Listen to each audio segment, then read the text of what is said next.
because he continues to lie to the world about what I said and who I was pointing the finger at. Like, never even cashed a check still.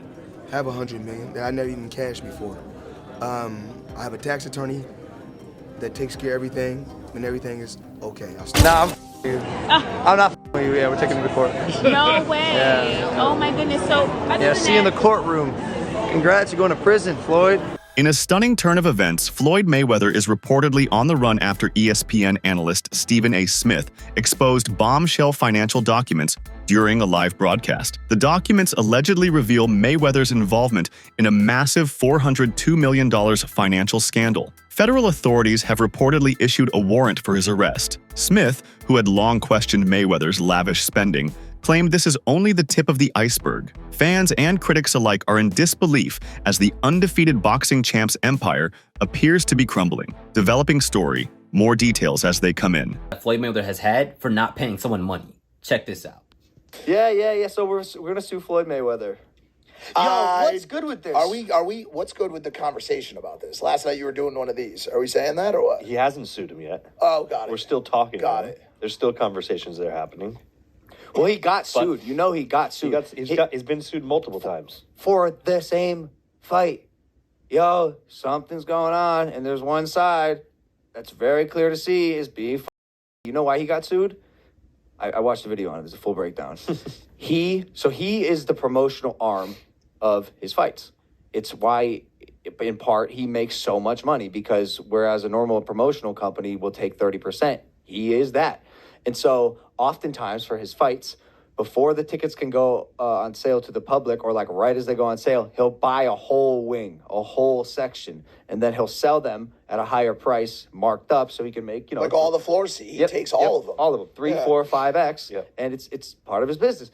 Floyd Mayweather's legal and financial battles have often been a subject of public speculation. In one instance, he revealed that his attorneys had advised him to stay quiet about certain issues, assuring him that they would handle everything behind the scenes. Despite their counsel, Mayweather made it clear that his desire for wealth and luxury had not diminished. He openly expressed his continued longing for the private jets, mansions, and all the opulence he had grown accustomed to. This statement revealed that while his legal team worked on resolving his disputes, Floyd's priorities remained focused on maintaining his extravagant lifestyle. His insistence on keeping his financial matters private, combined with his unwavering desire to protect his wealth, paints a picture of a man who is determined to preserve his status and material success. Even as rumors and legal troubles swirl around him, Mayweather appears to remain resolute in his quest for more riches and luxury, regardless of the challenges he faces. This mindset reflects his consistent focus on personal gain, even in the face of legal and financial pressures, highlighting the complexities of his career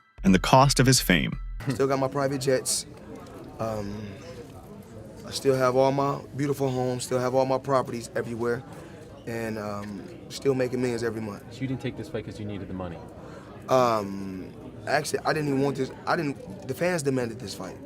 You know, at one particular time, of course, with this fight, of course, I do want to make a ton of money. Stephen A. Smith has always been vocal in his admiration for Floyd Mayweather, frequently praising his boxing legacy. He emphasizes Floyd's remarkable ability to remain undefeated for the latter part of his career, underscoring his discipline, unmatched defense, and technical brilliance. Smith views Mayweather as a master strategist who not only fought to win, but fought to avoid defeat. His approach was a blend of intelligence and precision, making him a dominant force in the ring. For Smith, Mayweather's dominance in boxing goes beyond just the numbers. His approach to the sport and ability to control every aspect of a fight are what make him truly great. Smith's consistent accolades highlight Floyd's contributions to the sport, emphasizing how his methods and mindset have set a standard of excellence respected by both fans and analysts. In the eyes of Stephen A., Mayweather's greatness is undeniable and stands as a benchmark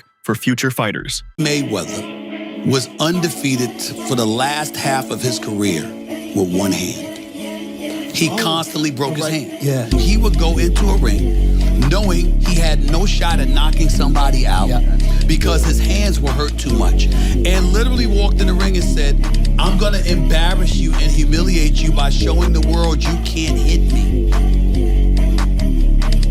Once Floyd Mayweather shifted to exhibition matches after his retirement, the praise he had previously received began to dwindle. His return to the ring, particularly his fight with Logan Paul, drew heavy criticism. Stephen A. Smith was vocal in his disapproval, arguing that the bout lacked competitive merit. Logan Paul, a YouTuber-turned-amateur boxer, was not a legitimate threat to Mayweather, making the fight seem more about money than legacy. For Stephen A., this move tarnished Mayweather's previously impeccable reputation. He viewed it as a cash grab rather than a display of greatness, especially for someone who had dominated the sport for years. The criticism centered on the fact that the fight lacked the intensity and high stakes that had defined Mayweather's earlier career. Smith's comments highlighted how the shift to exhibition matches seemed to prioritize financial gain over preserving the boxer's legacy as one of the greatest in history. Boxers, if not the greatest boxer in history. He's absolutely sensational. But he retired years ago, and for me personally, I know these exhibition matches are entertaining. I like the one with Conor McGregor, not so much the one with Logan Paul. Looking at these exhibitions and all of that stuff, that little melee and stuff don't matter to me. As far as I'm concerned, it could have potentially been orchestrated. I don't know. But I do know not just anybody should be allowed to be in the ring with Floyd Money Mayweather. Absolutely. I just believe. Stephen A. Smith didn't limit his criticism to just the Logan Paul fight. He consistently voiced his concerns about Mayweather's overall approach to exhibition matches. While Smith understood the McGregor bout, acknowledging McGregor's experience in combat sports, he felt the subsequent exhibition fights lacked merit. For Smith, the issue was not about fighting for the thrill or legacy. It was about Floyd choosing opponents far below his skill level for easy financial gain. This, in his view, undermined the credibility Mayweather had spent years building. Smith pointed out that Mayweather's once pristine reputation as a dominant force in boxing was now at risk of being overshadowed by a series of less competitive matchups. He emphasized that Mayweather, who had once fought for the challenge and the glory, now seemed to prioritize making money. This shift in priorities, according to Smith, altered the public's perception of Mayweather. Instead of being celebrated for his unmatched skills and achievements, Floyd began to be seen as someone who was capitalizing on his fame, rather than continuing to push the boundaries of the sport. Smith's perspective was clear. By focusing on money, Mayweather was jeopardizing the very legacy he had once built. Here's what I do know, which is where my disappointment comes from. When you are as great as Floyd Money Mayweather, everybody doesn't deserve to be in your space. I know you like to make money. You're never going to stop making money. Very, very few people on the planet know how to make money like you know how to make money. But some of this stuff has got to stop. You want to get Conor McGregor in the ring for an exhibition match? All right, that's fine. You know, Conor sold that. It was great marketing. He's not a boxer, but hey, he was a knockout artist in the UFC. I get it. The turning point in Floyd Mayweather's post-retirement career became painfully clear when he was asked why he chose to fight Logan Paul instead of a higher-profile boxer like Tyson Fury. His answer? Logan had more followers. That was the reason Mayweather gave for stepping into the ring with Paul. Social media influence, not skill, competition, or legacy. This response sparked concern among many, including Stephen A. Smith, who saw it as a sign that Mayweather's priorities had fundamentally changed. Instead of fighting to challenge himself or add to his legacy, Floyd seemed more focused on securing a lucrative payday and gaining attention. The move to fight Paul, a YouTuber with limited boxing experience instead of a seasoned boxer, was seen as a step away from the competitive nature that had defined Mayweather's career. Smith and other critics felt that Mayweather's decision to focus on social media clout rather than athleticism and skill was a clear indication that he was no longer interested in preserving his legacy as a fighter. This shift highlighted how money and fame had overtaken the pursuit of boxing greatness in Mayweather's career, leaving fans and analysts questioning his true intentions. Why fight Logan Paul? Name another boxer besides myself that's more famous than Logan Paul. Tyson Fury? What? I want you to look up Tyson Fury, how many followers, and look up how many followers Logan Paul has. Logan Paul, 56 million. Tyson Fury, 4 million. So 50 compared to 4 or something. I can fight a fighter right now, guarantee myself 35 million. Or me and Logan Paul can go out and entertain and have fun and make 100 million or more. So if you were me, you gotta look at 35 million for 12 rounds and 100 for 6 rounds. Big difference. At one point, Floyd Mayweather held the title of the highest-paid athlete in the world, not just in boxing, but across all sports. This status wasn't merely a reflection of his success in the ring, it was the result of his strategic thinking and perfect planning. His ability to generate wealth through lucrative fights, smart business decisions, and promotional ventures earned him widespread respect. However, as new details and rumors about his finances begin to surface, the image of the flawless fighter and businessman is starting to crack. Mayweather, once admired for his disciplined approach to his career, now faces growing scrutiny. Questions are being raised about how he manages his fortune, with reports suggesting that his financial situation may not be as secure as it once appeared. The man who used to boast about his wealth and flawless financial strategy is now under the microscope, and some wonder whether his show of opulence is built on solid ground or if it's masking deeper financial issues. As these revelations unfold, they cast a shadow over Mayweather's legacy, forcing fans and critics alike to reconsider the true cost of his success. What was once seen as brilliance is now being questioned. Floyd Mayweather, the highest paid athlete, not the highest paid boxer, the highest paid athlete in the world. I had the opportunity and pleasure to be around him for many years. I was his personal shopper. I was a personal friend of his family. One of my greatest memories of being just lucky enough to even be around that environment was watching him train. Watching Floyd Mayweather train is a masterclass in discipline. It is a masterclass in work ethic. It is a masterclass in this is how you execute and get stuff done. Every rep, he hits it hard. There's not one lazy rep. He does everything at such a high frequency, so elevated. I'm like, goodness gracious, watching this man train, it's like, that's how I want to train for life.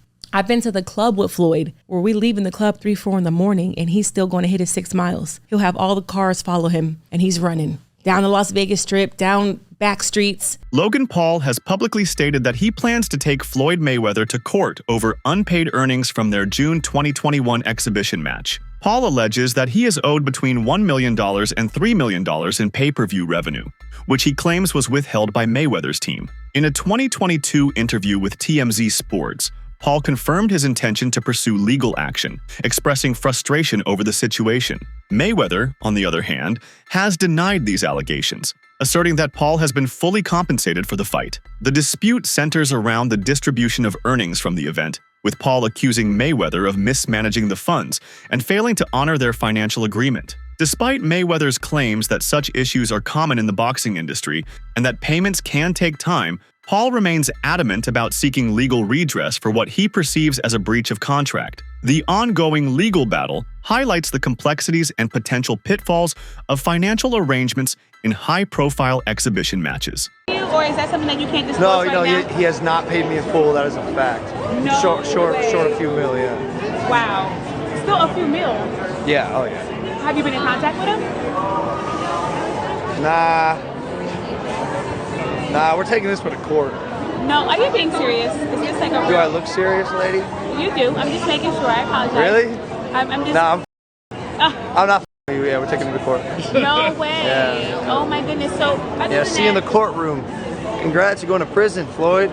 Floyd Mayweather's relationship with the law has always been a complicated one, and his financial success hasn't shielded him from legal troubles. Over the years, he has found himself entangled in various legal issues, even spending time in jail for different offenses. Despite his immense wealth, Mayweather has openly discussed how he feels a lack of freedom, emphasizing the personal cost that comes with his fame and fortune. His struggles with the justice system reflect more than just a few isolated incidents. They seem to hint at a recurring pattern, often tied to his financial decisions and lifestyle choices. From legal disputes over unpaid debts to accusations stemming from his extravagant lifestyle, Floyd's legal issues have often followed him, casting a shadow over his achievements in the ring. His ability to generate wealth has undoubtedly been impressive, but it has also created a set of challenges and consequences that can't be ignored. These legal troubles, paired with his occasional brushes with the justice system, reveal a side of Mayweather's life that many don't often see: the price of fame and fortune, and the burdens that come with it. Despite his success, Mayweather's legal history suggests that his journey has been far from smooth. You know, I had 3 children with a young lady. We wasn't seeing eye to eye, you know. We wasn't seeing eye to eye. You know, she was a little upset, had a little alcohol in her system. She was a little edgy, and I told her, you know, basically I needed the keys to my truck. She was upset. She didn't want me to take the keys to the truck. So things got out of hand and blown out of, you know, they blow things up bigger than what things are really made out to be. So things happen. But nevertheless, you had to do 2 months, right? Yeah, I did 2 months for a misdemeanor, yes. So what is it like to have everything and then not have freedom? That's what I come to find out. Freedom is very important. Freedom is very, very important. And I'm just, you know, I'm happy to be free. I'm happy to be back, you know, in my children's life.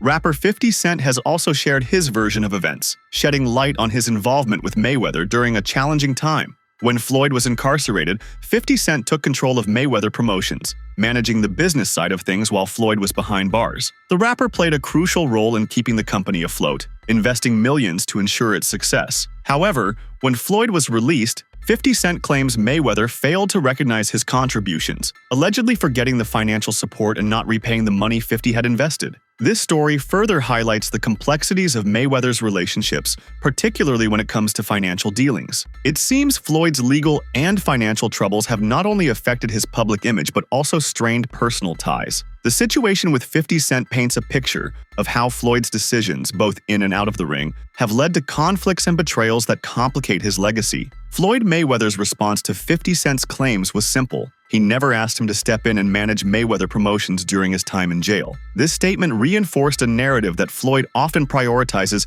his personal interests over loyalty and business commitments. By dismissing 50 Cent's contributions, Mayweather further solidified his reputation for disregarding the people who helped him along the way. This response exemplifies a pattern of behavior where Floyd's focus on self-preservation and financial gain seems to overshadow the importance of relationships and obligations, leaving a trail of strained partnerships behind. Anybody who knows Floyd knows he doesn't want to be alone. So in that situation, I was concerned about him because I went to visit him more than anyone else that he would call a friend would actually visit him. And it's because I knew that he put like this. He'll buy stuff for you to keep you around. His temperament, there's no balance. He can do anything and they still stay there because it's like they're yes man, right, yeah. Adding more fuel to the fire, former UFC fighter and analyst Chael Sonnen exposed an uncomfortable truth about the Mayweather versus McGregor fight. He claimed that the event was not as financially successful as it appeared, revealing that many of the seats in the arena were deliberately left empty and filled with people dressed to make it seem like the venue was sold out. As someone who covered the fight live, Sonnen openly criticized the illusion created by Mayweather's PR team, pointing out the empty seats that viewers didn't see on television. He recalled how he was told it was a record-breaking event, but the reality was far different. Sonnen even shared his personal experience, mentioning that when his mother decided to attend, he saw the truth firsthand. Despite the fight being marketed as a sold-out spectacle, thousands of seats were vacant. This revelation led Sonnen to acknowledge the presence of fake news within the world of sports promotion, illustrating how image management and hype were prioritized over actual attendance and success. Despite these truths, the fight's record-breaking pay-per-view numbers are still touted as the biggest in boxing history, with promoters continuing to claim victory, even when the live audience didn't align with the narrative. You can trust the news. There's no such thing as fake. I'm working for ESPN.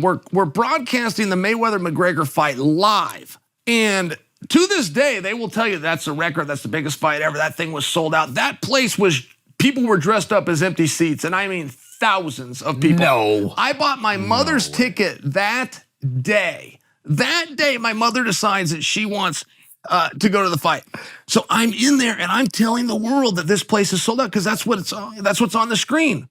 And I go, it's not even close. Yeah. This isn't like, it's pretty much full. This isn't, there's thousands of empty seats. That was the first time that in my own life I ever just, wow, fake news is real. Wow. And then Mayweather, they wanted a rematch. They were begging. They were doing more media trying to get a rematch than they did leading into the first match. And the guys that wrote the checks. But why didn't it sell out? I mean, it's such two big draws. They promoted it so well. All anybody's talking about. Yeah, there's still a number.